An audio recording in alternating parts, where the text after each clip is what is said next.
Programme का आगाज करेंगे मुआशी मुस्बत इक़दामात के समर के साथ जो कि अब नजर आने लगे हैं। Stock market all time high जा रही है। इस वक्त 100 इंडेक्स 64,000 पॉइंट्स की सतह से भी ऊपर चला गया। एक मौका ऐसा आया जब आज मार्केट ने 64,000 की हद को भी अबूर किया। और इस वक्त इंडेक्स कहां पर मौजूद है और कितनी स्टेबिलिटी इसमें आने वाले दिनों में देखने को मिलेगी, पाकिस्तान स्टॉक एक्सचेंज में ही मौजूद हैं बोल न्यूज़ के रिपोर्टर कफील अहमद। उनसे जरा वहां की सूरत हाल जानेंगे और ये भी जानेंगे कि एक आम सरमायाकार इस वक्त कितना खुश है, एक आम ट्रेडर इस वक्त वहां पर क्या सोच रहा है और आने वाले दिनों में क्या तवक्कुआत है। कफील बताइएगा ये अभी तक की क्या सूरत हाल है? 64,000 पर ही इंडेक्स स्टेबल है या वापस नीचे आ चुका है और आने वाले दिनों में कहां तक जा सकती है इस हफ्ते के आखिर तक ये मार्केट?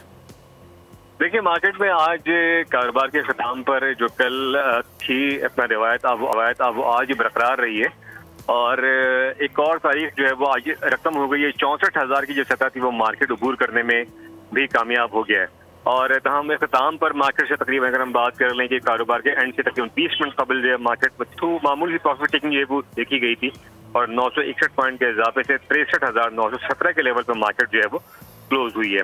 ओवरऑल अगर हम बात कर लें शेयर्स के हवाले से तो तकरीबन कुछ 34 अरब रुपए मालियत के 94 करोड़ हिस्से का कारोबार हुआ मार्केट में और 1.58% जो है वो मार्केट बढ़ गई है। तो सेंटिमेंट पॉजिटिव है मार्केट में। ऑटो सेक्टर्स की बात कर लें, पावर सेक्टर की और ऑयल सेक्टर की, तो इसमें खासी तेजी देखी गई है और तमाम फोकस किए हुए सरमायाकारों की जानिब से तो खासा सेंटिमेंट है। और जो हमारी बात हुई सरमायाकारों का यही कहना है कि बाजार के अगर हम बात कर लें मार्केट में तो 65,000 और 66,000 की जो इंडेक्स है उसकी जो सतह है वो भी आइंदा आने वाले दिनों में जो है वो अबूर कर जाएगी मार्केट। और कपिल, इस वक्त तमाम छोटे बड़े सेक्टर्स बेहतर परफॉर्म कर रहे हैं या ये जो इस वक्त इंडेक्स का एक हम देख रहे हैं ऑल टाइम राइज, तो ये चंद सेक्टर्स तक महदूद है, चंद सेक्टर्स की ये बेहतर परफॉर्मेंस है, ओवरऑल इस वक्त पॉजिटिव रुझान है मार्केट में? देखिए, अगर हम बात करें सेक्टर वाइज तो जो ज्यादा फोकस है सरमायाकारों का वो ऑटो सेक्टर के अंदर है, फूड सेक्टर के अंदर है, ऑयल सेक्टर के अंदर है, पावर सेक्टर के अंदर है और मिनरल्स के अंदर बात कर ले। इसलिए कि अगर हम तमाम चीजों को देखें जो गुज़िश्ता निगरान हुकूमत के बाद से अब तक कोई SIFC के बाद से तो उसमें ये तमाम IT के शोबे की बात करें तो उसका खासा फोकस किया हुआ है।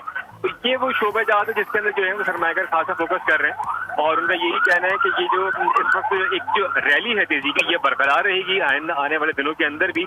और अगर मुमकिन तौर पे जो एक खदशा है कि जो इन्फ्लेशन के नंबर बढ़ने के बायस अगर जो डिस्काउंट रेट है यानी कि शेयर सूद में अगर थोड़ी बहुत अपना कमी नहीं होती और इसी जगह पे बरकरार है थोड़े बहुत जो है वो मार्केट में जो है वो प्रॉफिट टेकिंग जो है वो देखी जाएगी। तो हम ओवरऑल मार्केट सेंटिमेंट पॉजिटिव है और आइंदा आने वाले दिनों में जो है मार्केट में मजीद तेजी का रुझान बरकरार रहेगा। ठीक है, चलें, बहुत शुक्रिया। कफील अहमद हमारे साथ मौजूद थे। सब्सक्राइब करें और बेल दबाएं ताकि कोई खबर रह न जाए।